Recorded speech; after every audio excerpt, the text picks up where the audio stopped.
I would like to call the meeting to order at 7 p.m. Welcome for the audience here tonight. My name is Carrie Johnson, and I am the president and serve as the presiding officer over the Board of Library Trustees meetings. In consideration of others and the business conducted tonight, please silence your phone and any other electronic devices and refrain from speaking unless recognized. Again, this is a public meeting for the community of Glendora. We appreciate and respect your participation here this evening. I would like to request oral roll call be conducted. Thank you. At this time, I would like to conduct an oral roll call and request that each trustee respond with present when their name is being called. For the record, Trustee Cintron has an excused absent. Trustee Chu? Present. Trustee Lemon? Present. Vice President Tolan? Present. President Johnson? Present. Let the record show 4 trustees are present.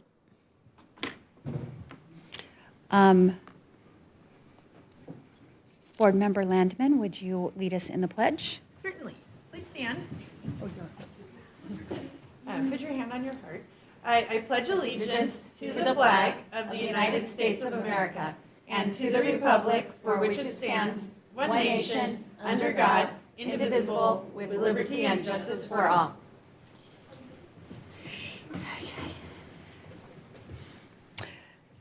Does anyone wish to reorder or add items to the agenda? Okay. Have we received any public comments? Anyone waiting online? So we do not have anyone online, and we also do not have any on hand. So I will close the public comment period. And I would like to invite reports at this time. And at this time, I would like to request that Library Director Janet Stone give her report. Thank you very much. Good evening. It's good to be back with all of you. First meeting of 2025 after a break of a couple of months to observe the holiday season. First of all, I just want to acknowledge, I don't think I have met a single person who has not known someone whose home was lost to the fire. Certainly everyone knows someone who was impacted, well, fires plural, was impacted by the fires. And I just need to take a moment and acknowledge that that is happening in the world and it's going to be a long road, not absent of hope, but a long road. And that I wish everyone here and everyone who's listening and all of their widening circles of family and friends and loved ones, I hope they're on the path to getting everything that they need. Thank you for that moment. On a happier note, this was handed to me mere moments ago. We are always happy to have the Glendora Historical Society. We partner with them, and they come to do their meetings and give their programs in Bidwell Forum. And breaking news tonight from that meeting is that the Glendora's Women of Distinction have been announced. The actual ceremony also will be in Bidwell Forum, we are happy to say, on Friday, February 28th at 4 o'clock. And this was handed to me because there are many names on this list, and I wish we had time to acknowledge them all, but there are a few I just wanted to mention from this list. The announcement says, join us in recognizing, among many others, Kitty Garvey, who has been instrumental to the Friends Foundation and especially tonight on the plaza for so many years. Bonnie Deering, who worked for the library for many, many years and raised generations of children in her story times. And Doris Blum, who was a president of this very board. So anyway, cheers to all of them and all of their fellow honorees. And we look forward to that ceremony next month. As always, there is a written report from the director and the divisions in the packet, which is completely available to the public. And instead of going through that in detail, what I usually do is just offer some updates to that. So I have a few of those this evening.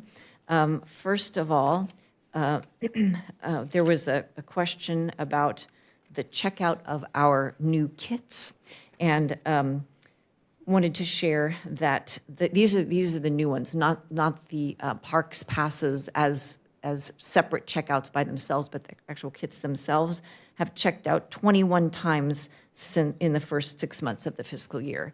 And one of the things we just had a discussion with last week with Lindsay from the digital media team was brainstorming ways to make sure the public knows those opportunities are there so that they can take full advantage of those. So hopefully we'll see, as awareness grows, we'll see the checkouts on those grow. A few other things about our statistics summaries. There are so many of them in your packet because it's been a while since we met. So a few things, mostly about the December ones. First of all, the early learning, or AWE computer use, used to be included under subscription searches. So now that we have started pulling that out into its own statistic, you will see sort of a shift there. So I just didn't want you to be alarmed by these subscription e-resource search statistics. Those numbers have just shifted into a place where we're reporting them separately.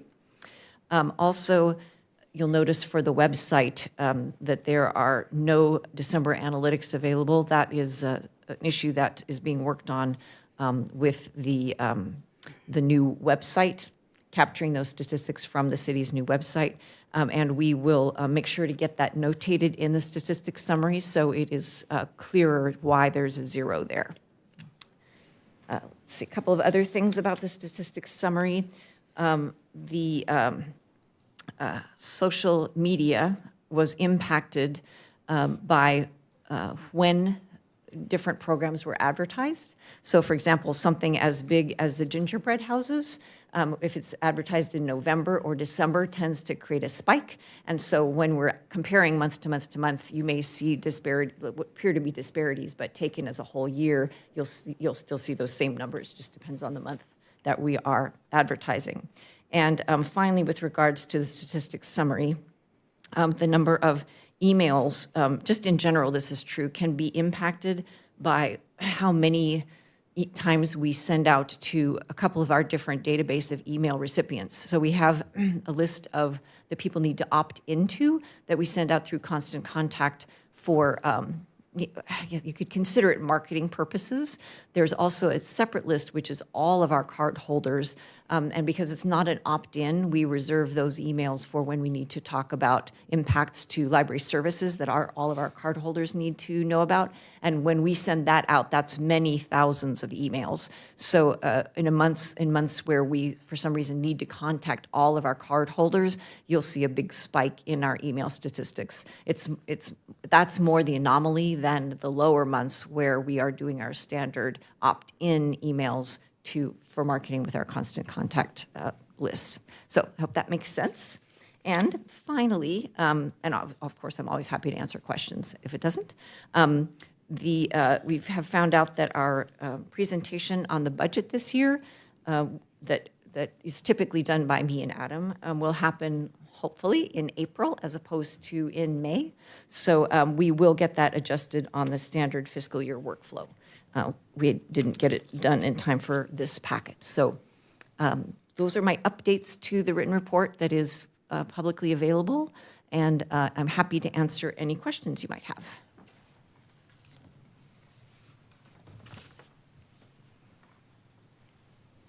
I have a question. Yes, ma'am. How many of the parks kits are there exactly? So Because I saw that you increased it. yes, so I'm going to ask either, one of our managers to talk a little bit about the parks passes and the different kits and how they relate to each other and how many of them we have. Sure. Hi, good evening. So we have 10 passes that are actually in the kits, in the backpacks, which are the Explorer backpacks that contain things like the solar chargers and a variety of things for outdoor activities. And then we have 38 individually circulating passes as well that people can just check out. Are those Explorer backpacks, were those funded by the Friends Foundation? Yes. Thank you. Sorry. Yes. And by the way, that was Donna Dukes, one of our library services managers. Yay, And for the passes, have you ever like completely, like, not sold out, but, you know, checked out? I'm sorry, could you repeat that? For the passes, have we ever like completely like checked out? We have had holds on them, but we also have some passes in reserve as well. So if we see a huge spike in the need for them, we can add a couple more to circulation as well, so. Nice, thank you. I think that's one of my favorite things, besides the books here, you know. That's awesome.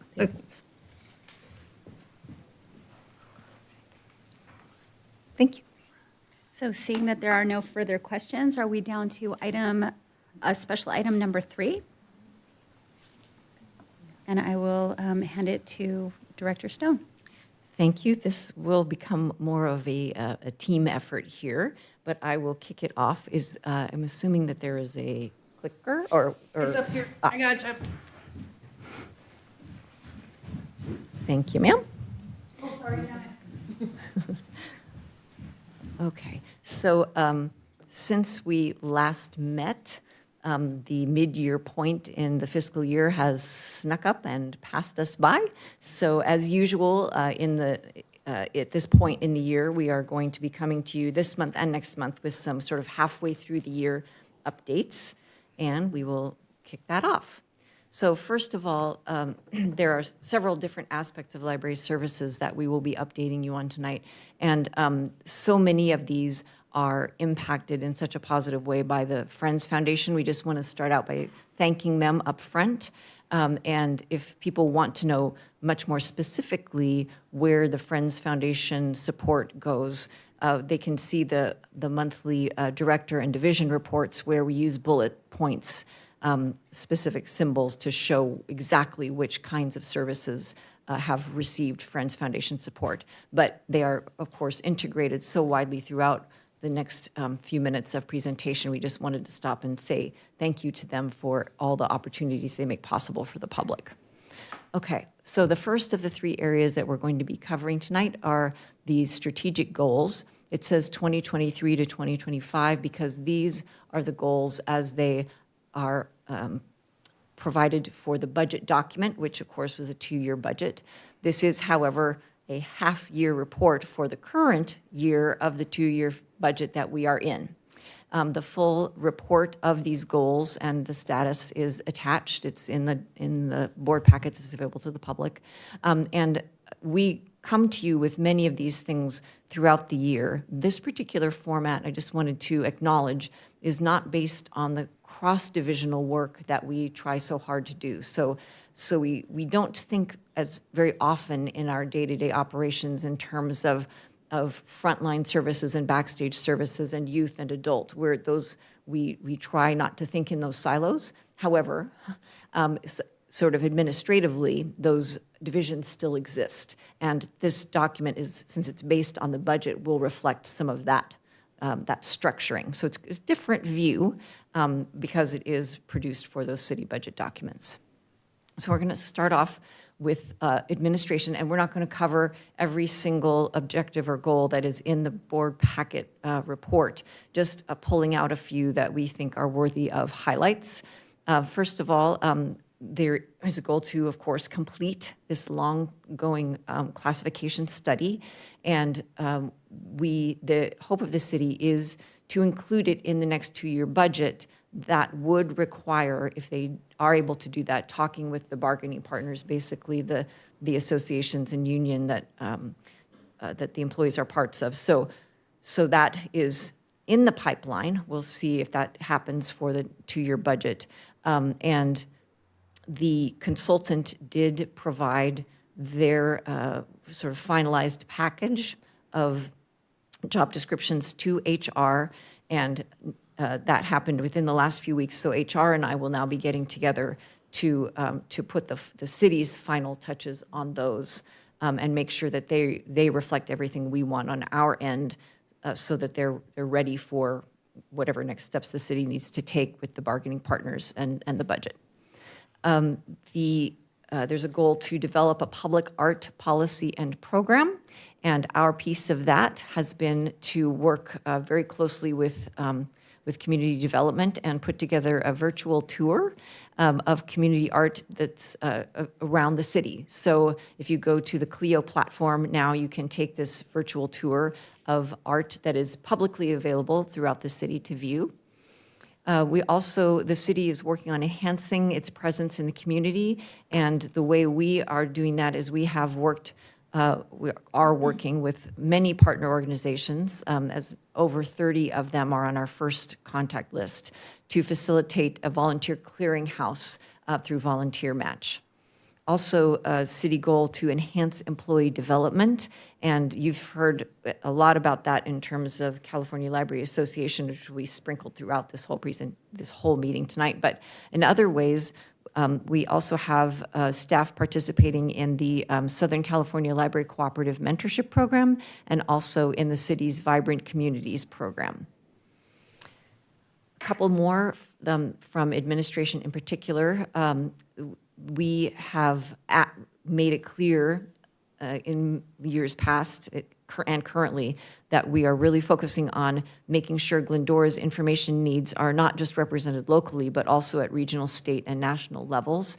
And this is an on-ramp that we are on. It's a new way of looking at enriching the local services. So that's part of what the California Library Association Conference was about, and that included many new staff memberships to that organization. So we're broadening the staff's participation in that statewide agency. All right, at this point, I will turn it over to Library Services Manager Donna Dukes once again. Do you want me to change for you, or are you? You can go. Okay, I will try to follow along. Good evening again. I've taken a breath this time, so I think we can do it. So another goal was identifying opportunities for service modifications. So right now we're investigating the feasibility and service necessity for things like laptop vending kiosks and office pods. So for the office pods, we're actually having demos sent out to us so that we can see what those would be like. And for the laptop vending kiosks, we're talking with the company and seeing what the options are. That is something that staff saw at CLA. So we're in the very beginning stages of that. For the goal of improving access citywide to reservable and rentable facilities, our newly designed city website has a webpage for rental spaces that launched in December, and that includes Bidwell Forum and the Friends Room as well. All right, and this is Library Services Manager Cindy Romero. Good evening, everyone. So again, all of the divisions have the goal of identifying opportunities for service modification. On the youth services side, we were made aware of a new product that is, one of the vendors is Vox Books. It's basically a book that has the audiobook attached to it. So it's all in one. And so it's familiar of the old read-alongs where you get the beep every time you need to turn the page. But instead of having a separate CD or a separate cassette to go with it, the player is actually mounted on the book. So using some grant funding from a donor, we were able to start that collection with about 130 items earlier this fiscal year. So back in the fall, and we did receive a second grant where we'll be purchasing some additional items as well. So that's pretty exciting, and those items have been checking out through the roof. Yay. Yes, the kids are absolutely loving them. And I'm just going to stay here because the next slide's mine too. I've changed it for you. So for the adult services side, again, expanding opportunities for the citywide volunteer program. Janet mentioned a little bit of this earlier with Volunteer Match. So we have launched a new geo-focused volunteer clearinghouse platform. So all of the the goal is that all volunteer opportunities that are in the community of Glendora, whether they're city opportunities, hospital opportunities, historical society opportunities, whichever organizations they are, will all have their opportunities listed on this single platform, so that when you want to volunteer, when someone wants to give back to their community, whether it's for a single day, it's an ongoing thing, whether they're kids, adults, seniors, any of those, they will go to one place and be able to match with what their interests are. So if their interest is the library, great, we've got our opportunities listed there. If their interests are, helping with the trails, the Trails Committee, we're working with them to see if they're working there. So that has been launched, and our staff is working with the other city departments, and as well as another 32 different community partners to start the process. So that's going. We're ensuring the continued access to Glendora-specific information. I know you've heard us talk briefly about the digitization in the community archive. In the last 6 months, the Glendora Community News was scanned. The Glendora Report, the past issues of the city-published Glendora Report has been mounted. A 1946 phone book, so if you want to see who to call in 1946, it's there. And all of the Glendora newspapers up through 1962. So that was when we needed some copyright research to make sure that we were legally scanning those items, which the Copyright Office returned a report, so we were able to scan all of those. They are available digitally through the Community Archive now. We can go to the next slide, please. And again, with the other divisions, we always have the goal of looking for opportunities for service modification. So we identified, as we had a presentation a couple months ago with some of the kits that are available through the library. So we have the science kits, the Fix-It kits, the Explorer backpacks. Telescopes are coming. Sorry, and the Take a Hike, the Explorer backpacks. So those are now available as a slightly different kind of a collection than the library has had before, so that's definitely an improvement. And we are exploring opportunities for no return collections. So where the library would purchase items that would just then stay with our customers.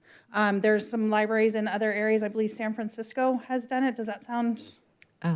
We can check on the jurisdictions. I don't remember exactly which, where, rather than having I need to check this out and I need to show people that I'm checking this out, things that can help people. So we're just at the beginning stages.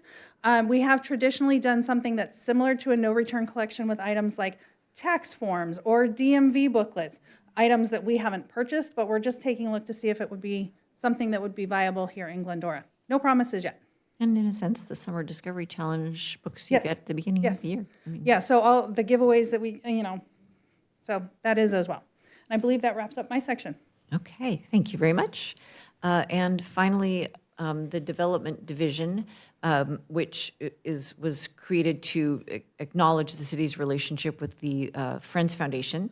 And one of the things we've been working on for the last 6 months to develop that affiliation and implement the MOU is we're starting work with the foundation, because this year is going to be the 25th anniversary of Night on the Plaza, and we want to make sure that we find appropriate ways within the scope of the MOU to provide them enough support to make that as special as it possibly can be, because it's a great party any year, and it's the 25th. You got to do it up big. So we'll be coming back to you to describe more of that as time goes on.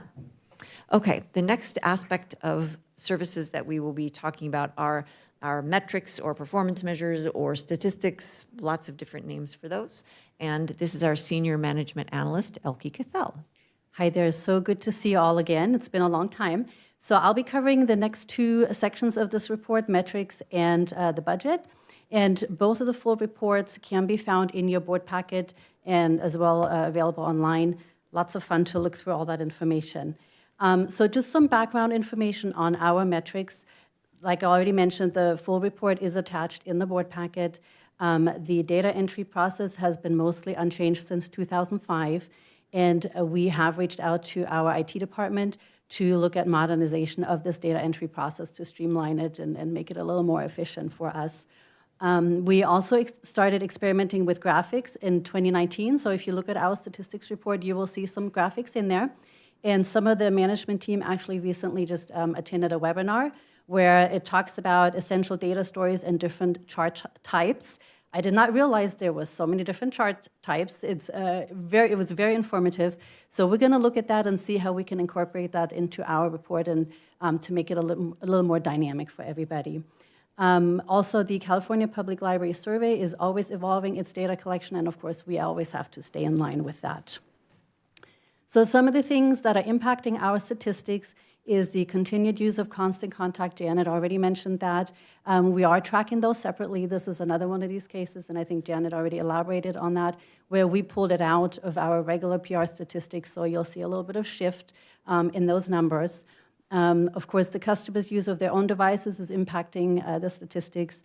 The customers becoming more familiar with our library document station and are becoming more aware of all the different features that we have, of course, impacts our statistics. And also, of course, the first month of our Summer Discovery Challenge is always at the end of the previous fiscal year, right? So that also impacts our statistics. As Donna already mentioned, the additional parks passes and all the new activity kits, of course, can be reflected in our statistics. And of course, us going overdue fine-free in July of 2023. Also, the public content purchases fluctuate throughout the year, so we don't purchase the same amount of items every month. So you'll see a spike one month, and then the next month there'll be a decrease. As Janet already mentioned, over the year, it all evens out, but there is some fluctuation in the monthly statistics. And of course, the November and December holidays always impact our statistics. We see usually a little less traffic during the holidays because people are busy.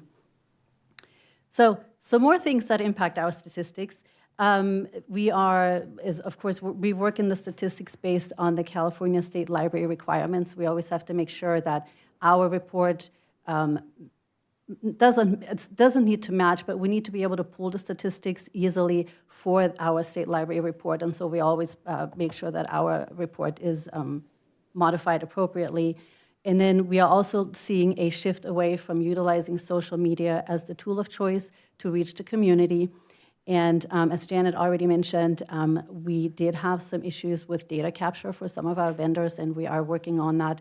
And the AWE statistics actually that issue has been resolved as of this point. So that's good.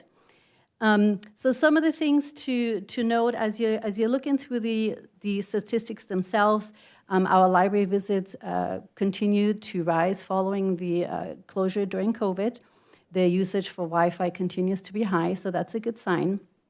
As I already mentioned, our customers are becoming more familiar with the library document station and the features that are available, and we just see continued rise in that, so that is fantastic.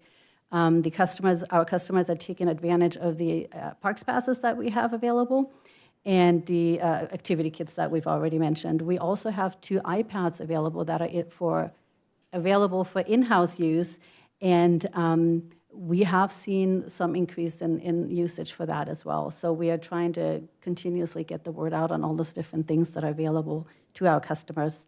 I think I mentioned this back in October, the last time that we met. So we do see a trend in public libraries away from physical materials, and it's actually going more towards electronic usage and program attendance. So this is something that you will see reflected in our statistics, and that is actually a nationwide trend.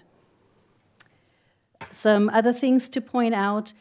So our interlibrary loan requests are still being handled as requests for purchase as we evaluate the cost effectiveness. That has been an ongoing process for us. As I already mentioned, the monthly constant contact emails continue to be emailed to our customers that are subscribed to receive our PR emails. And as I mentioned already, those are tracked separately. The volunteer hours fluctuate during the year, depending on the needs of the library and, of course, the volunteers' availability. And as Cindy already mentioned, the increased utilization of volunteer match to recruit new adult volunteers. So not only are we trying to get the community signed up to take advantage of this fantastic tool, we are also taking advantage of it. And it's been very useful for us as well. So our overall program increase is reflective of our increased numbers for programs in the building and out in the community. And we continue to look at our homebound services, which is currently not active. But I know Cindy's staff, and Cindy maybe herself, has reached out to community partners to see where the needs are and what we can help with in that regard. Happy to answer any questions regarding the statistics. I have a question. Yes. One of the metric, it stated that social media was not the tool of choice. Correct. So this is something that we've been working with with our digital media specialist, and that is one of his recommendations, that we should not be using that to try to reach the people who we're trying to reach, that there are other tools that we need to look at instead of trying to get the word out for our programs on social media. And so there's a shift away from that. We have in the past utilized that, but there's been some changes with how things can be reported and what things can be done, and so that's their recommendation, the digital media's team recommendation, not to do that anymore. What's the alternative? We're working on that. Go ahead. Oh, I was sorry, if you go ahead. Okay, so certainly, regardless, depending on how it's produced, it's essentially the idea. I think one of the biggest ones is email, and then also like website interactivity. So so we have already just in recent months started at least monthly, if not more often, reaching out to our email subscribers, and we need to broaden that list and continue that and offer different kinds of messaging from email. Some of that we generate, but there's also a lot of features that are going to be sort of released and explored through the website that allow for people to subscribe to different things, allow for the website to offer notifications and that kind of thing that we're going to be exploring more and more. Yeah. And certain kinds of sort of project sort of dashboard kinds of things for the community. So certain kinds of projects and efforts, there would be like a landing space in the city's website that would offer information about that sort of thing. So there's a variety of those kinds of tools. I think we should clarify that it's not the phrase "we're not going to do that anymore" is not that. It's not. We're not eliminating social media as a tool. We are just working with the digital media team to maybe not depend on it so much, and to try and use these other tools. Like I said, a lot of it's email-based, but it's produced from different places. It's like produced from our team, it's produced from the website, it's produced from the calendars and that sort of thing in the new website as well. So all of those kinds of ways. Plus, we are looking at even things like signage out in the communities and some of the programming itself, like experiential marketing, so that you create an experience that is a program, but also then leads to marketing the other things that you do. So all of those things kind of as a package. But I think to say we were told not to do that anymore is not, it's really just, I think they felt like that we were thinking of it, social media, as like a magic pill, a magic tool, and they want to assure it's not that for the audiences that we're trying to reach. So we need to supplement it with some other things. I think that's probably a clearer way to look at it. Yeah, it's. I think it's like Janet said, we're not getting away from it. It's just a shift and a different kind of focus, and especially with the website being redesigned as it is, we're trying to drive a lot of traffic towards that website.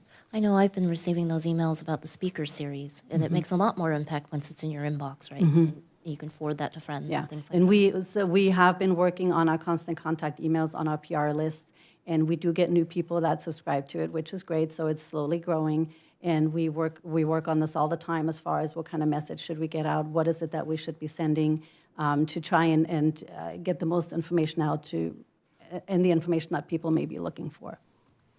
We are also already working with JPW, who did the branding for the city, and we have met with them and have expressed that we're looking at a whole package of how to get the library's opportunities more, more clearly available for the public to take advantage of. So one of the things we've asked them is we need ideas. Not only, it's not just the graphics we need, but it's also the method that we need. So hopefully since they know the digital marketing team here and the city, and they know sort of the philosophy about social media in the city and everything else, they will be able to take what we can do there and find us some other tools to go with it.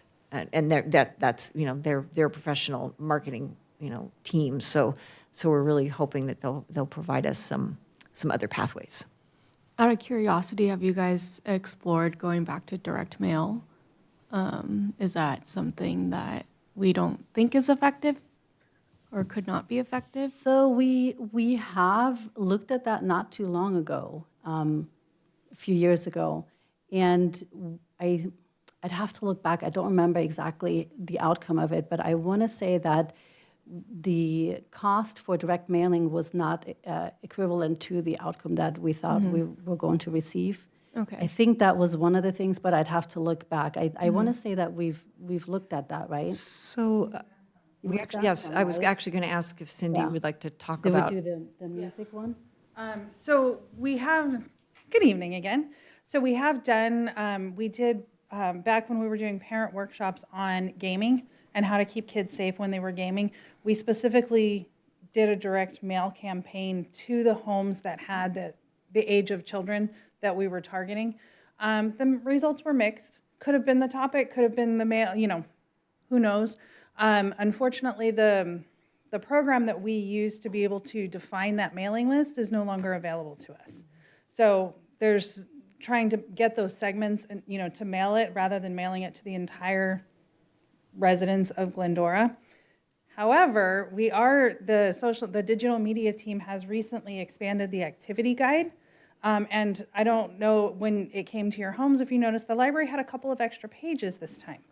And so they've made the activity guide, they've expanded a little bit, and that does go to every home in Glendora. So that is another way that we're looking at advertising some of our programs, because we're taking advantage of something that's already being mailed out to all the homes, so that's something else that's coming. But we will continue to look at other direct mail, because there are certainly topics and things where that would be the best fit. In fact, at this point, I don't remember what it was, but I know you and I recently were brainstorming something about a service, and I said maybe this is a postcard one, So we do that sort of case by case depending on the audience that we're trying to reach. So absolutely, and yes, please keep asking those questions, because we're learning that. That especially being part of a city, that it's a whole toolbox we need, and we kept knocking on digital media's door saying, hey, can you post this? Hey, can you post this? And between them and JPW and other things we're learning, what we really need to do is diversify and choose the tool for the audience. So we certainly would take advantage of. In fact, I think we've even asked for funding for postal from the foundation for certain things, because we knew we wanted to do a mailing instead of something electronic. So, yes, please keep asking. So is there any strategies to increase the new users or new subscriptions to the Constant Contact email list? So Apart from new people walking into the library, signing up for a library card.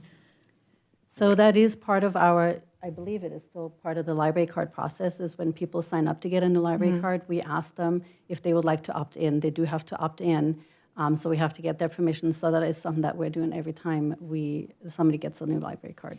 So we also, it's like saying Kleenex, right? We toss around Constant Contact. They do happen to be the platform we use, and they're convenient placeholder for that type of thing. But I think that one of the things we are going to be looking at is the website. That platform comes with something that is very similar. So we may maintain them both. We may shift what we do with Constant Contact over to the website thing, and then there would be other ways and additional tools for awareness to get people to sign up for that stuff, because it's based on that platform, right? So yeah, it's all great. interconnected. That way we can hit all the residents of Glendora, not just the people who have library cards. Yeah. And yes, and we appreciate that reminder. It is very easy there are two habits that are very easy, well, many habits that are easy to fall into, but a couple of them are, one, thinking about our users as just the people that come into the bricks and mortar building.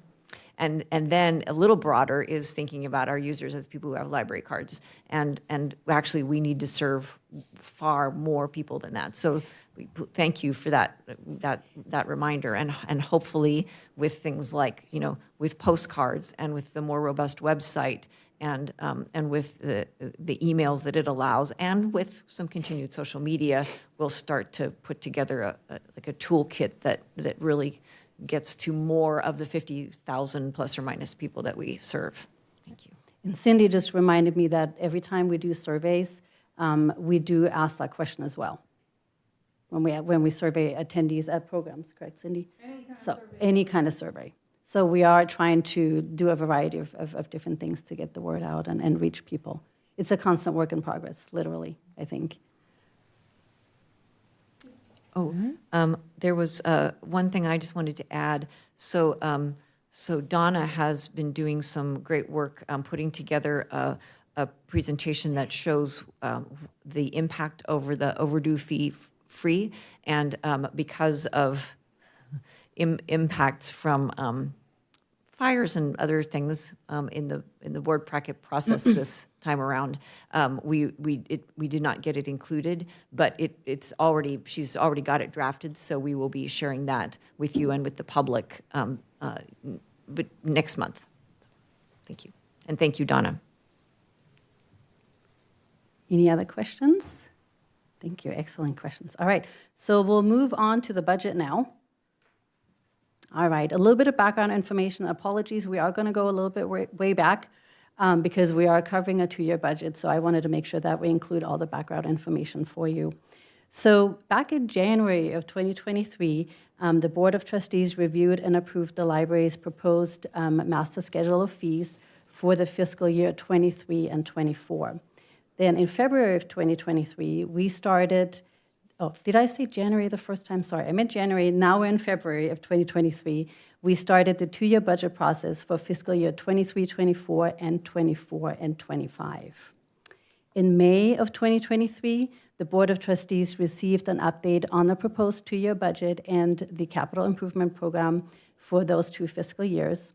And then in June of 2023, the 2-year budget and the capital improvement program for those 2 years were approved by City Council, as was the master fee schedule, which that was the year where the library started going fine-free.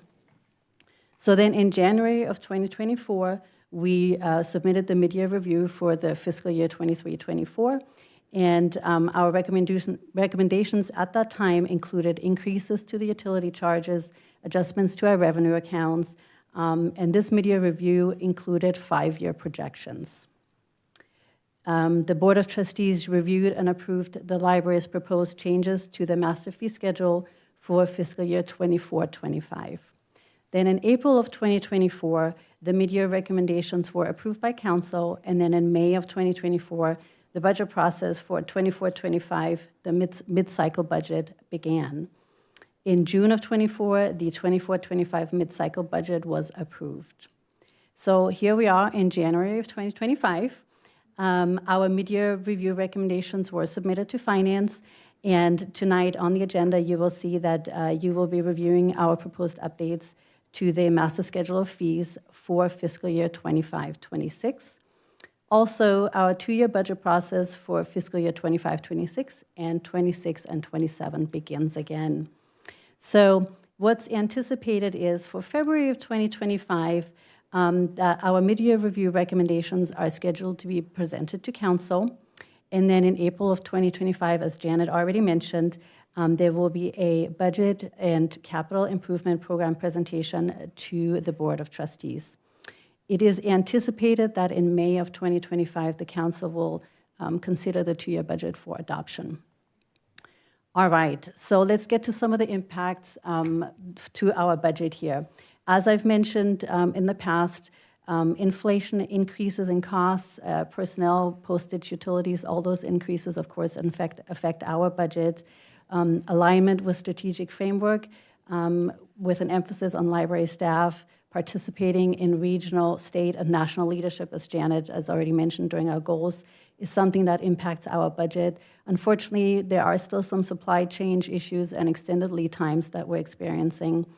And then one thing that also is impacting our budget is that our adult literacy salaries that are not funded by California Library Literacy Services are moved to the general fund. So, and this program actually has successfully transitioned to a library-supported volunteer program. So that's pretty exciting for us. Of course, the facility and the possible future evolution of the facility, a big impact to our budget, as is the alignment with city strategic plan elements. So some general things to look at when you're looking at the budget report, the expenditures report. The accounts in 41,000 and the 42,000 range reflect full and part-time vacancies throughout the organization. So sometimes you will see those fluctuate more depending on whether our positions are filled or whether we have vacancies. The incentive pay that you will see in our expenditure report is a recruitment bonus, and a part of that bonus is paid when somebody gets hired, and then the remainder of that bonus is paid after somebody passes their probation. Our operating leases were combined citywide, so you will not see those on the expenditure report anymore, and they are now handled by information systems. I believe we already mentioned back in October, we have a new enterprise resource planning system. We call it Tyler. Well, that's what it's called, it's Tyler. And for this particular report, our revenue report actually shows as negative values and our expenditures show as positive values. Happy to report that I recently just learned that there's a way to change that. We are continuing to learn. It's learn as you go, and you know, sometimes we just don't ask the right questions when we're trying to get results, and so I'm happy to share that. So hopefully for the next report, we will not have those weird negative values when we're looking at the revenue report. Also, some of these line items that when you're looking at the budget report now, or the expenditure report right now, you will see a decrease in available funds once our December credit card purchases have been processed.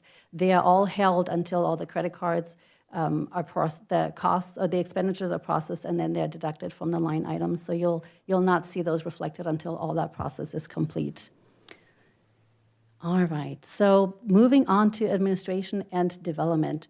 If you look at that, the administration and development section, so we recommend staffing levels in general, but we do not look at detailed costs. That's something that comes from the payroll department. We also do not recommend vehicle allowance, liability insurance, and those kinds of things. Those are all things that Human Resources, Payroll, Administrative Services handles for us. We do not recommend those charges. When you're looking at our office supplies, our line item for office supplies, that line item reflects the utilization of existing supplies. So there's been less of a need to purchase new supplies. Same with our building supplies. There's also somewhat reduced traffic, so we don't need to purchase as many things. And as I already mentioned, we are in a somewhat of a holding pattern with the building. We're not quite sure what's happening there, so we're holding off on some of our purchases that otherwise we would already make at this point. Our service and employee recognition line item funds will be expended once we observe National Library Week. There's some funds included in that line item for that celebration. Our bank service charges are budgeted for the library's e-commerce, and that is still pending at this time, but we have made some progress, and we are currently awaiting an updated quote on our e-commerce. And our uniform and linen line item was suspended due to the implementation of the city's new brand standards. Happy to wear the new shirt, very excited about all this. So now that all that has been finalized, we will start to look at things that maybe we can purchase again with that particular line, funds in that particular line item.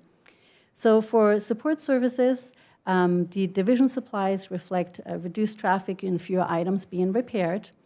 And there was also the closure of a purchase order that we had carried over into 24-25 that we no longer needed. And so there was, you will see that reflected in there. So for our revenues, for Bidwell Forum rental, so I'm going on to, so we were in the expenditure account. Now we're looking at revenue reports. So if you look at our Bidwell Forum rentals, we did propose a mid-year adjustment based on downward trending.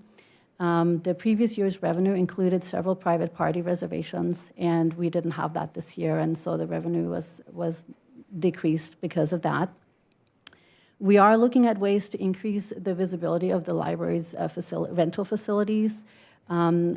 Cindy already mentioned we have a page in the activity guide, but I'm happy to report that the Bidwell and Friends Room were included, or are included, in the current activity guide in one single page for all city rentals that are available to the public, which is great. So the public can just go to that one page and they can see all the different facilities that are available for rent. So we have not been included on those in the past, and we were able to be included on that, so that's really great.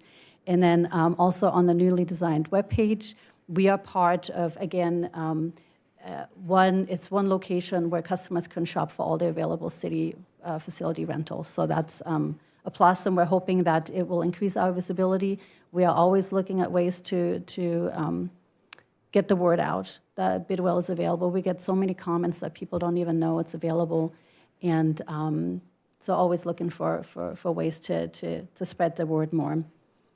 So for our circulation and technical service revenues, we did propose a mid-year adjustment. We received a somewhat unexpected check from the Southern California Library Cooperative for $4,991, and that is supposed to be used for e-resources.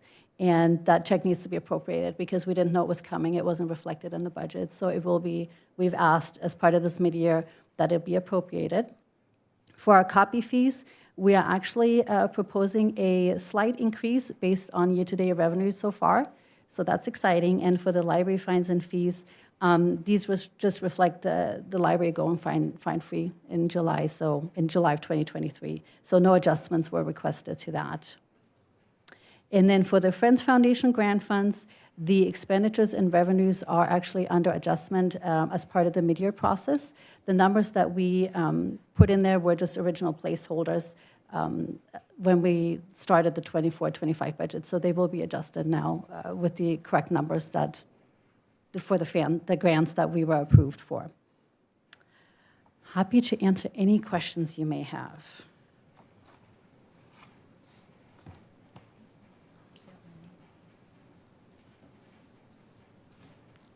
Seeing that there are no questions, let's move on to item number 4, the California Library Association Conference 2024.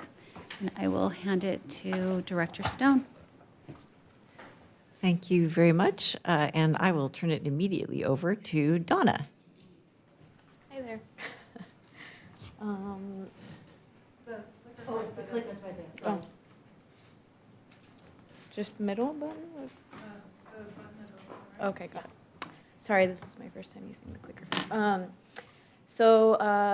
Cindy and I are going to present to you our wrap-up of our staff's visit to a portion of our wrap-up of our staff's visit to the California Library Association Conference. I'm going to start with the first half. So this was one of the 2024 annual conference best photos, and that is a current staff member and a former staff member who saw each other at the conference. So just some quick numbers. They attended on Friday, October 18th, 2024. 25 staff attended. That was 200 staff hours with a total of 104 sessions and 36 unique topics. The city investment for things like CLA membership, registration, that sort of thing, was $3,713. And our original budget was $4,100, but CLA, we received 15 CLA staff scholarships that actually reduced the cost. So some goals that the CLA attendance sort of meets. So for the city strategic plan, the goal to increase employee development and retention. So attending CLA sort of specifically encourages offer learning and development opportunities that include things like conference attendance, right? So for the library budget request, Glendoran's impacted by regional, state, and national services. So attendance at conferences, develops staff leadership on a wider scale, and increases public access to staff expertise. So the stuff that they learn there, they can bring back and share with our customers. So where do we go from here? Or where did we go from there? We asked staff after they attended CLA to complete this activity. We asked them to send us a secret sentence of 30 words or less about how one service or procedure could be changed, started, or ceased based on something that they learned at CLA. So just to give you some examples of what staff submitted to us, I think that we should begin to explore the impact that music making can have on personal well-being and the overall health of a community. From what I learned at CLA, I think a good alternative to disposing of our old library books is to give them a second shelf life through thrift books. Our library should establish a permanent area for emergency information for our specific community needs, as well as hosting monthly trainings or talks for emergency preparedness, or create a choose-your-own-adventure program in which patrons learn about Glendora history using simplified role-playing mechanics. So these are some of the examples they gave us. So then after that, the management team put together a second part to that activity, which was 2 truths and a lie.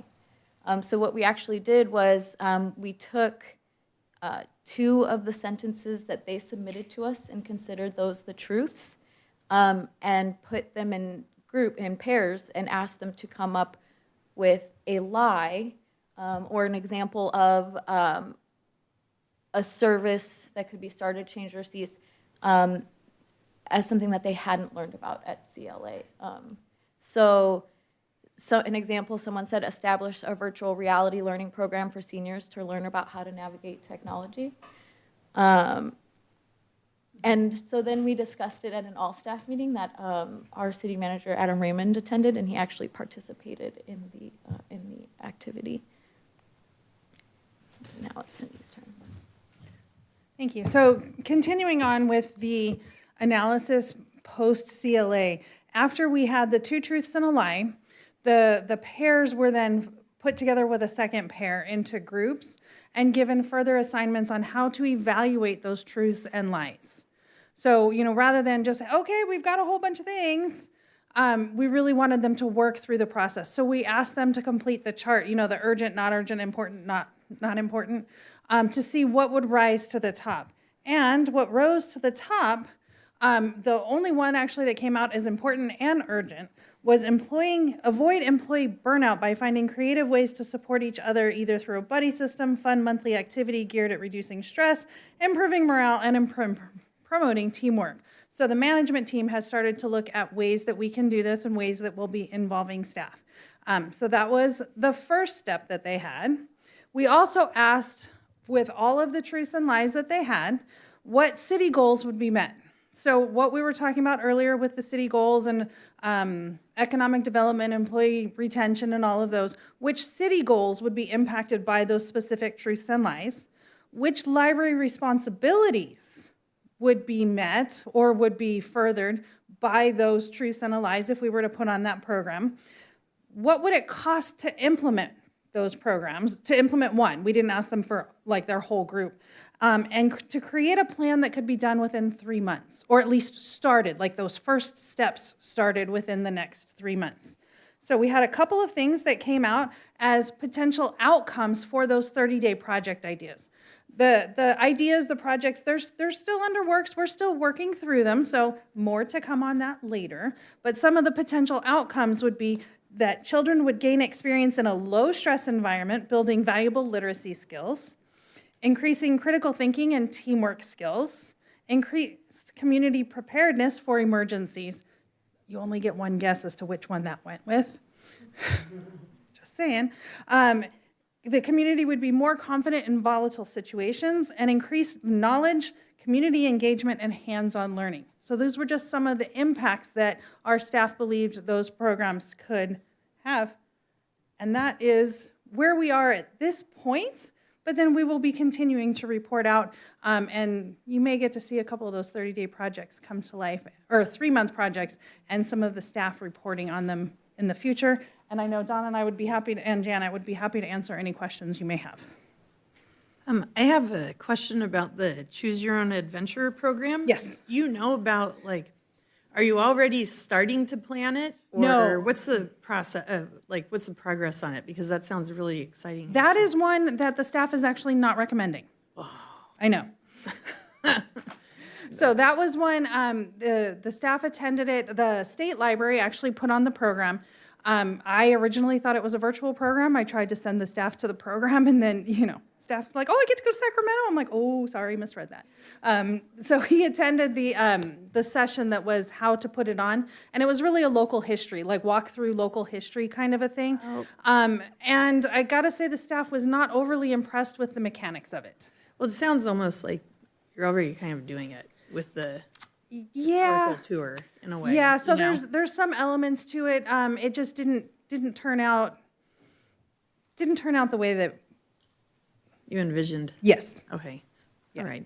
But that doesn't mean, we still have the basic ideas from it, and we may be able to adapt them into something else. Just may not work with the Glendora History Program. Okay. Cool. Thanks. Sure, I have a question of course. about the important and urgent, Yes, and that was employee burnout, which Yes. is a universal theme. yes. And I know all of you, Director Stone and the 4 that work in the library, how hard you all work and how you have to recognize your employees for doing that. Like, how do we support them so they don't feel this way? It is universal. It's not just the library, everybody. Do you want to start, or do you want? Well, I think you can start, and I will fill in as I'm inspired. So we do have an employee recognition program that I know you all have seen, in the monthly reports, and you've seen the annual with the Star Service program. So we do that to recognize the work that the staff has done and the work that their colleagues have seen them doing. So the Star Service cards are not just from us, but they're from each other. So if, somebody got caught, helping someone or doing something that really impacted them, there's that. We've had different times at a staff meeting where we just kind of stop and take a break. Not, like a full break, but, we just kind of stop and try and take a break. We do try and recognize, that staff sometimes needs a little bit of support. Whether it's through, training or, interactions and staff meetings. I know Janet always pushes us to try and have different activities and things for staff meetings, so it's not all just blah, blah, blah, blah, blah, but actually makes it interesting for the staff. And so trying to engage the staff that way are just some of the ways that we go about it. I don't know, does anybody else have? Oh, the end of fiscal year. We have a celebration at the end of the fiscal year, some sort of a celebration, and it's always a little bit different. One year we had Bidwell open and we set up a bunch of games. What did we do this year? Staff lounge. Staff lounge redo. Yes, that's what we did. The staff lounge was updated so that the staff has a place to take a break. So.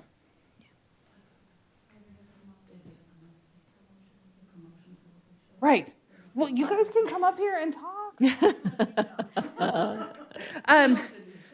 So every other month, we honor any staff that may have been onboarded new to our organization or may have taken on new roles within the organization. So if they've moved from like an aide 1 to a library aide 2, we celebrate them. We celebrate anyone that's coming on. And of course, if we do have anyone departing, we'll. Birthday cards. Graduation cards. Get well cards. Another aspect that's a little bit more formal is that the city does provide an employee assistance program for people who are in need. It does offer some mental health assistance and services and that sort of thing. And it's interesting. One of the things that is great about this whole CLA process is that sometimes you just need to hear the need expressed and then all of a sudden your radar is on. The number of trainings and workshops that we have seen come through just in the last few weeks about employee burnout, like all of a sudden when we started emailing each other, said, oh my gosh, now that we know that this is like the important urgent thing, they were probably happening before, but now like we almost have too many to choose from. So we're trying to figure out which ones are going to be, we would want to discourage staff from going to any of them, but which ones we really want to promote as opportunities that we know would be at times of day or whatever that would be helpful for them. It's an ongoing thing. That's true. That idea of getting it on our radar is true of a lot of things here, whether or not they're part of the employee burnout or not. But even the choose your own adventure, like Cindy said, even if it doesn't turn out to be that way, now that seed is planted, we might use that model somewhere else. And one of the things I loved was that the lies, I don't know if you ever played Two Truths and a Lie, but the whole point is to make them hard to identify and distinguish from each other in the game that you play with the staff. And so that meant that the lies were actually some really pretty good ideas, right? Because they were trying to make them match the stuff that they actually came from CLA so nobody could tell. And so it's interesting to have those then also mixed in with the stuff that they learned at CLA. And so even if nothing comes out like just whole, like, you just turn the key and start it straight out of CLA, a lot of this is about us realizing, oh, that idea from over here could be used to improve this service, and all of these trainings that we are seeing come through could really, we now understand, could really be of assistance to staff in a way that I think we weren't aware of just a few months ago. So it's turned out to be a really great ripple effect to have sent so many people to the conference. And it was just fun. It was 8 hours of the staff, getting to meet, former colleagues or meeting new colleagues with networking and, getting to learn new ideas, getting to see products on the exhibit floor. I know President Johnson, when she went to ALA was talking about that at ALA, same kind of thing. And to have 25 staff that were able to experience that was just phenomenal. They knew we were there.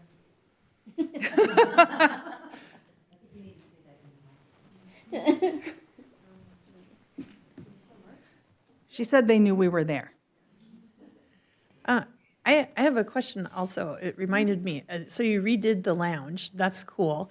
And also, I have to say, I was very excited to hear about the CLA conference. So I'm glad everybody had a great time. I'm glad you guys got to go.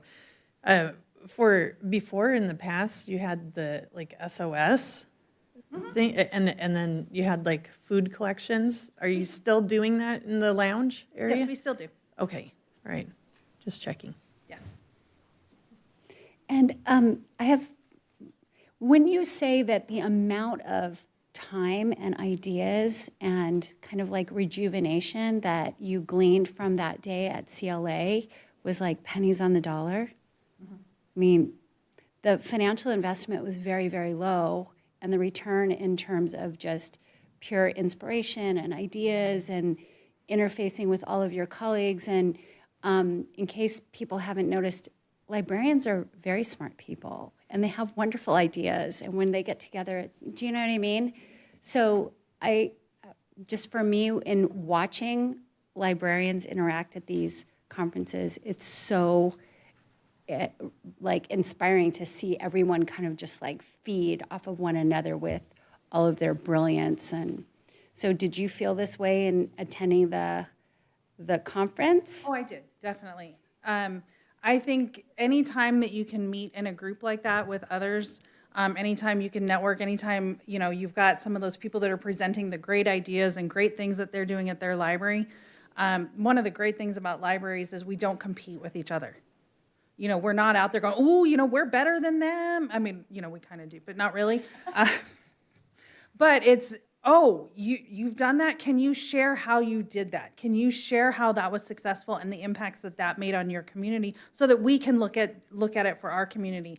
And that's really what it's about. It's other librarians, other library staff, other people that are sharing the wonderful impacts they've had on their communities and how we might be able to have a similar impact with something similar. And so it's inspiring when you come back from one. Sometimes, you feel like your brain's going to explode. Mm-hmm. Yeah. Because the argument against going to a conference like that is that you don't have a central training for all of the members of the team. You know what I mean? Like you don't have like whatever you're being trained on. Yeah. You have a whole fragmentation of what everyone's learning and experiencing because you're picking and choosing sessions that would be most appealing or most applicable to what you're doing during the day. But I really love that you had multiple share out sessions with different types of structures so that you could like really like kind of like distill, like you shared out all of the ideas and then you like worked on ways to distill, okay, what would be most impactful and critical for us to start working on now. So you both shared all of your ideas, but then you like peeled them down to what would be most. Well, and the credit Right? really needs Yes. to go to our director. Yeah, so it's kind of like the best of everything at the end of the day. Yeah, and when you look at, we had 25 staff go and attended 36 different topics. A lot of, we had staff that would go to the same topic because it was within their job, but 36 different topics that we were able to attend, that's a lot of information that gets brought back. And then how do you take it forward and do something with it? Yeah. But if you look at like how much total time people were exposed to and all of the different sessions and ideas and the cost investment, it was like extraordinary value, I think. And it was local, so. Well, I think It wasn't in San Francisco this time. I think we're very lucky that our director, our board, and the city administration is supportive of this, is supportive of, the city council has it in the strategic plan to encourage employee development and retention, and one of those things is going to conferences. So I think, all of our governing bodies, whether it's our director, the board, city council, city administration, we're very lucky that that's part of our city's culture, that we were able to send the entire staff. That's huge.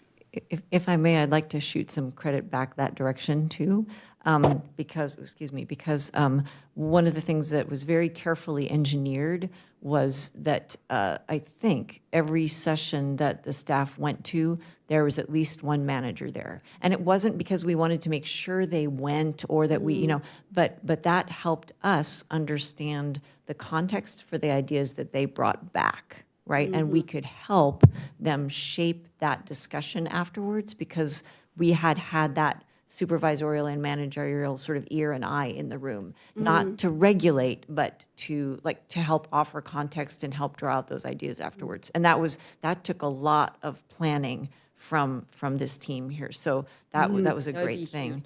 And another thing that we did was discussed with staff that it was okay to use your own critical thinking too. This is not a case where you have to be on board with everything you hear. There may be things that you don't agree with, or and it's okay to take your critical thinking skills to the conference and decide for yourself, and ask questions and weigh the different options, and you don't have to just buy into everything that you hear. And so I think that it's also in development of, especially of people who are going to maybe stay in libraries for their career, that it's a really important seed to plant. So anyway, In fact, we actually asked the staff exactly that. The first survey that we did when they got back, when we asked how many sessions did you go, which sessions did you go to, some of those questions, we asked them what they didn't agree with. There wasn't a lot. I mean, I don't actually think we got any significant responses there, which is okay. We still asked. So I'd like to issue a challenge. Oh. I would like to challenge the team in your next conferences that you are present. I would like to see some presenters. So we actually, oh, okay. We will work on it. You Without are, the employee burnout. yes. Yeah, not that one. Yeah.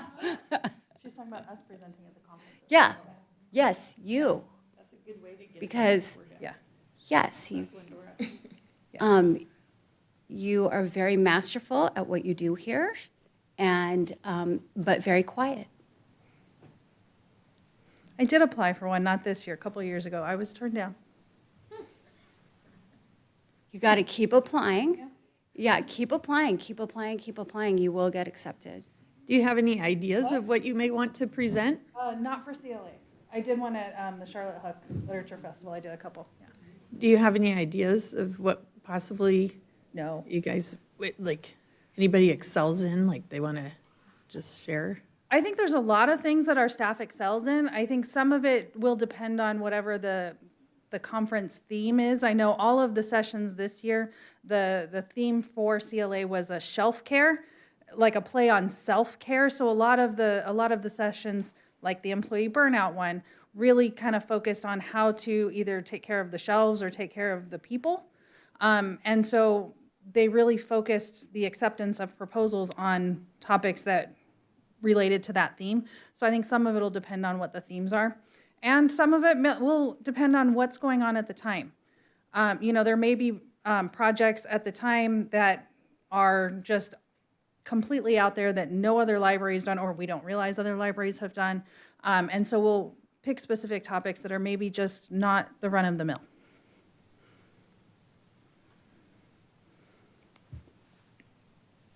Who knows? Any other comments, questions? Okay. All right. Consent calendar.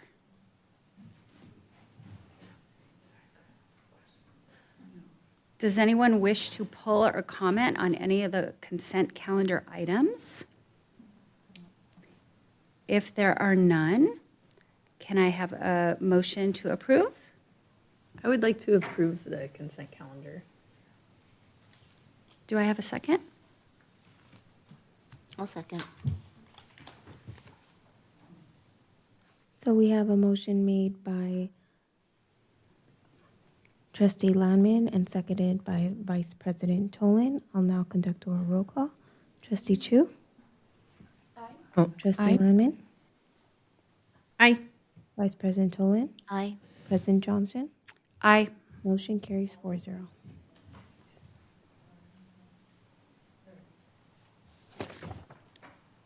So do we skip till 8? Mm-hmm. Okay.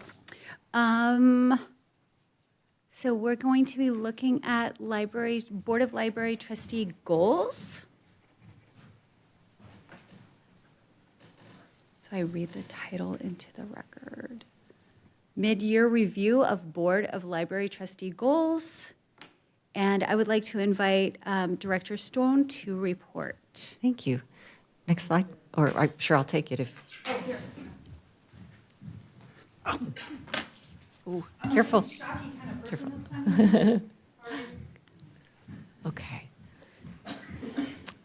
So another thing we do mid-year is we come to you for this review process. The board, as you know, has a set of goals. These particular ones, the current ones, were approved in September of 2024. So feels like just yesterday in some ways, feels like 10 years ago in some other ways. Anyway, they were approved in September of 2024, and this is just our chance to check back in.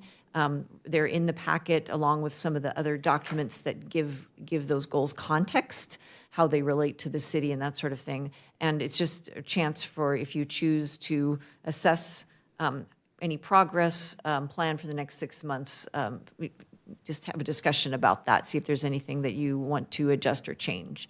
So our recommendation is just that you review the goals and take any action that you deem necessary.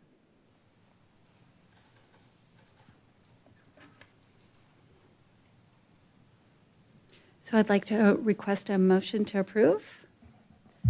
Unless any combination of, like, discussion that that might be brought up by the board, and then possible, you can always approve them as they stand and move on. But there may be, I don't know if any of the trustees have comments about, after reviewing them, about how things are going or not. I just have a question. We, in addition to this being part of our obligation as volunteers, also a liaison for the Friends Foundation. We have a meeting tomorrow. It's Marianne Citron and I that are the liaisons. I'll be one, and I'll be there tomorrow. Should we have a third in the event a second person couldn't go?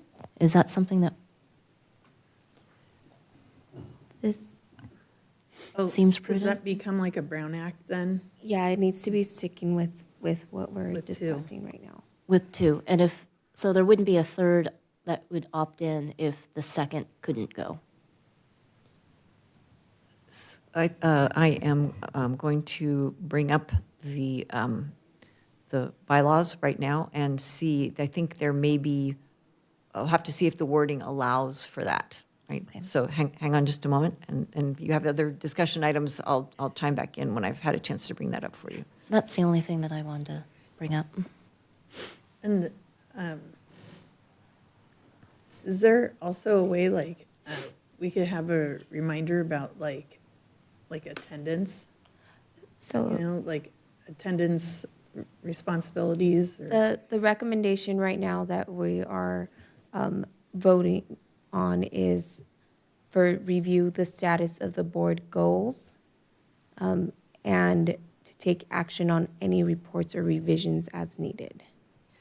So perhaps, if there are specific goals in the goals document that you think apply to these things, then that's appropriate to confer on at this point in the year.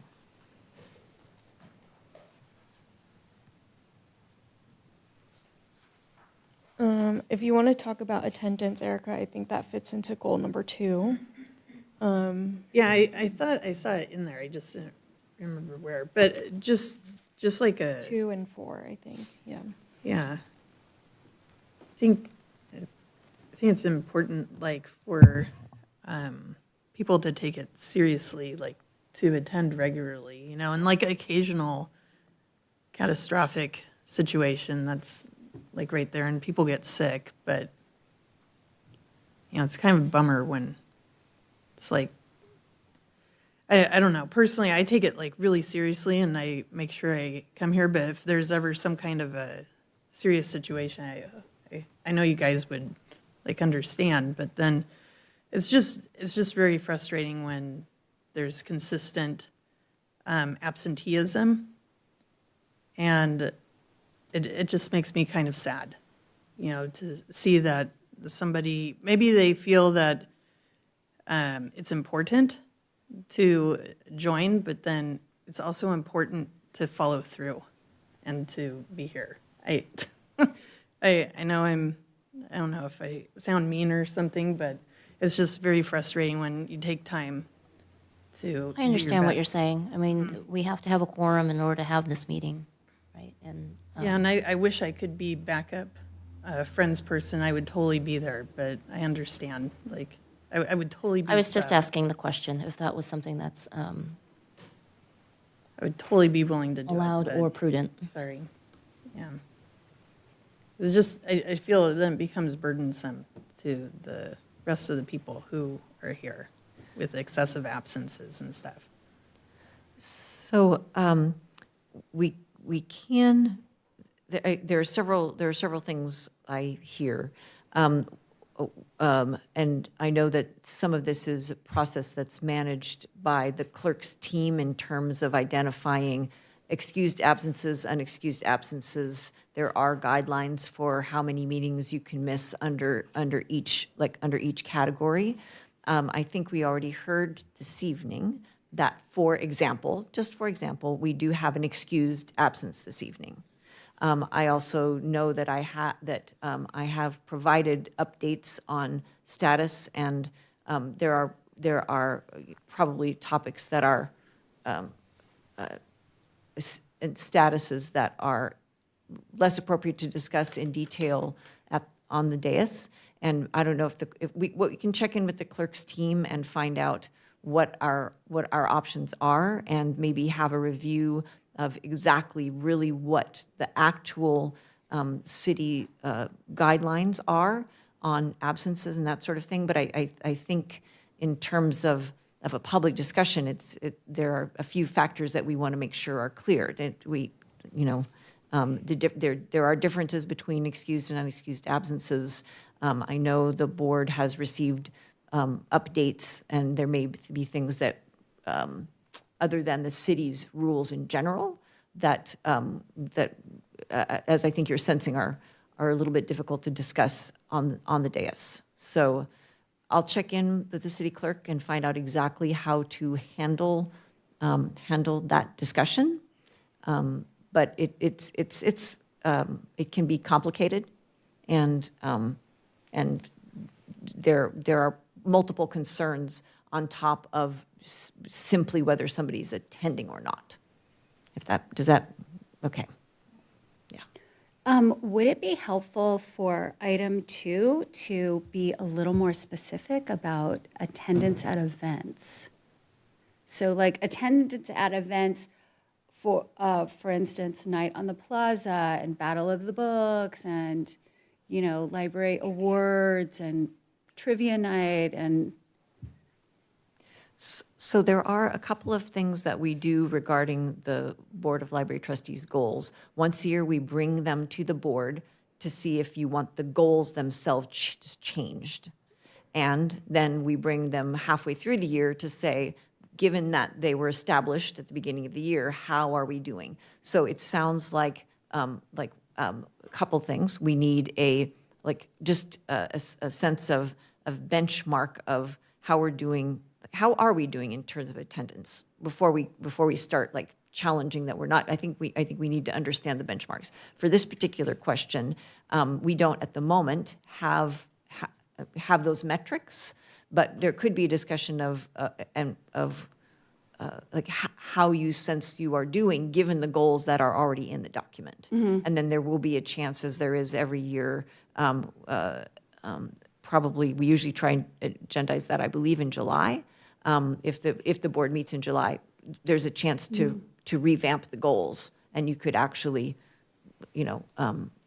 or you can request that we bring them back for changing sooner than that. But as they stand right now, I think the better question would be, as the goal is written, do you feel that it's being met? That's what this discussion is about, rather than necessarily changing the goal itself. Does that make sense that there are two separate processes? Okay. Yes. Okay. So the process tonight is, given the current wording, how do you feel you're doing?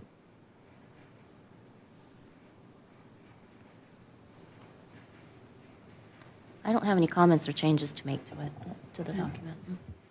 I don't have any comment, or I don't have any changes to make to the goals either, but in support of what Carrie Ann is saying, I think maybe, and I always put this in my own self-evaluation, is to attend more library events, and that's excluding what the Friends Foundation puts on, but more so what the library actually puts on, whether that be story time, whether that be the summer reading challenge, all of these different events that happen throughout the year. If we want to, I guess, for all of us to make improvements to goal number 2, I guess we can encourage each other to attend those events within the Brown Act.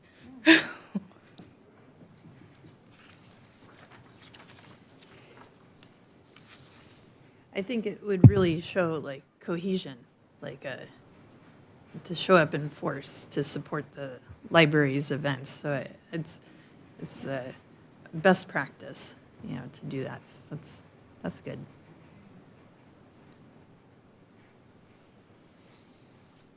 I motion to approve the goals as is.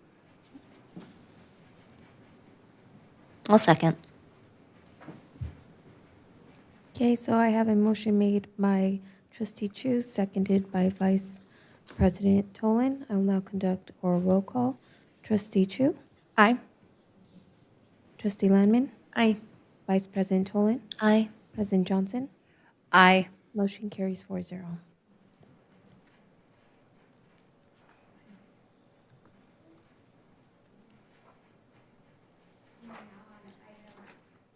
We are now on line item 9, looking at the library fines and fees for submission to city's master schedule of fees for services for fiscal year.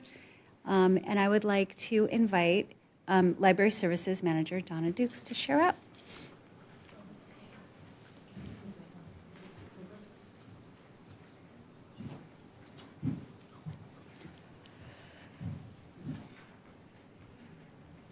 Okay, so it is that time of year again to talk about the master schedule of fees.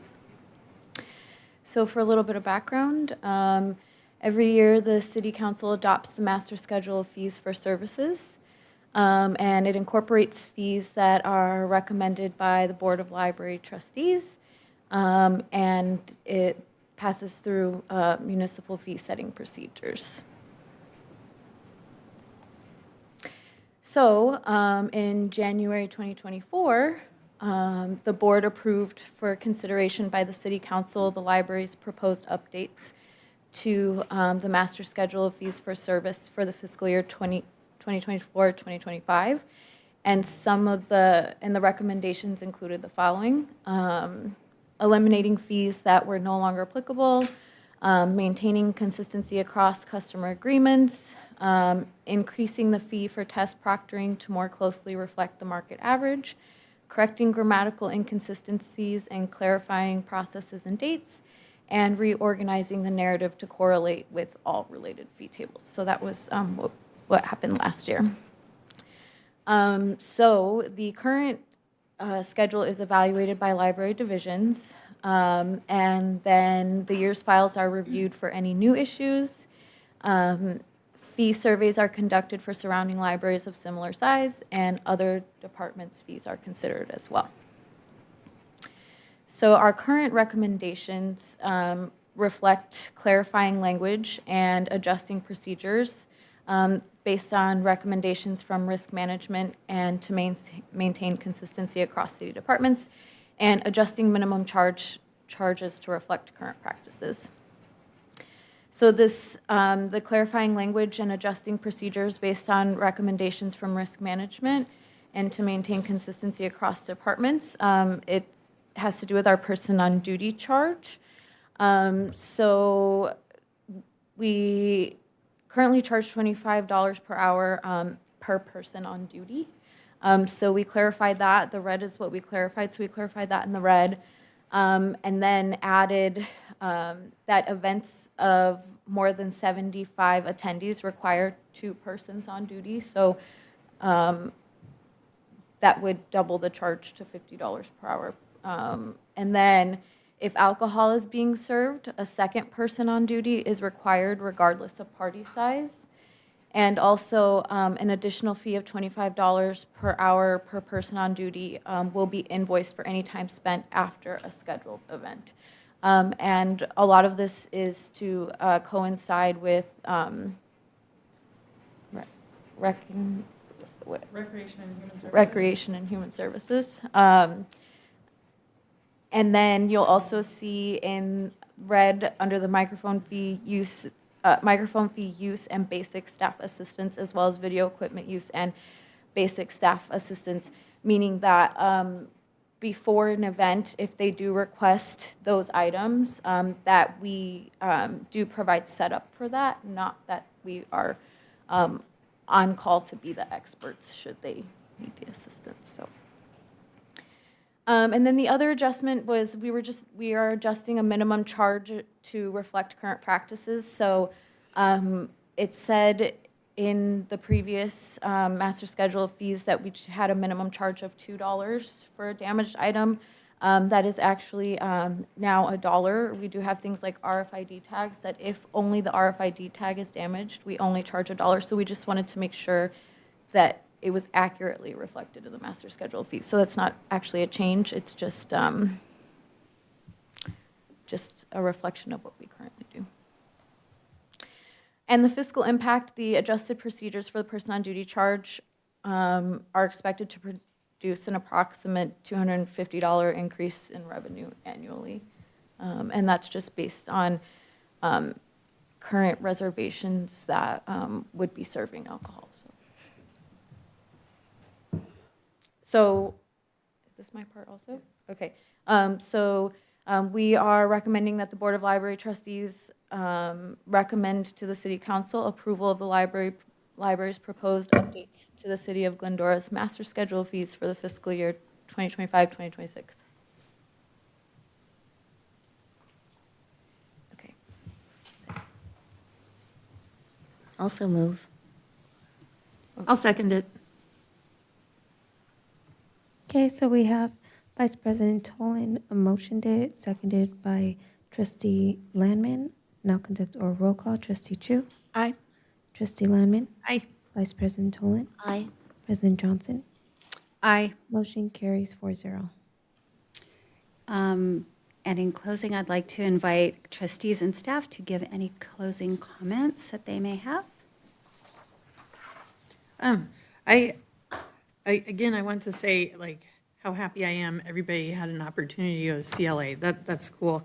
And I was wondering, I just got an email about serving with purpose, but I think it's going to probably be discussed next meeting. Okay, all right. So that's coming up. And that's a great conference to attend. I can't wait to go check out the Great Trivia Challenge, the Friends Foundation, and that's going to be March 8th at 7 p.m. March 7th? Okay, March 7th, 7 p.m. Still at the same Foothill Christian. Foothill Christian, they'll have the In-N-Out truck again for dinner, and that's fun. Silent auction items and everything, so that's a fun evening. So let's see. Yeah, that was all I wanted to bring up. Thanks. Thank you. Anyone else? Okay, seeing that there are no further comments or questions, I adjourn this meeting at 8:36.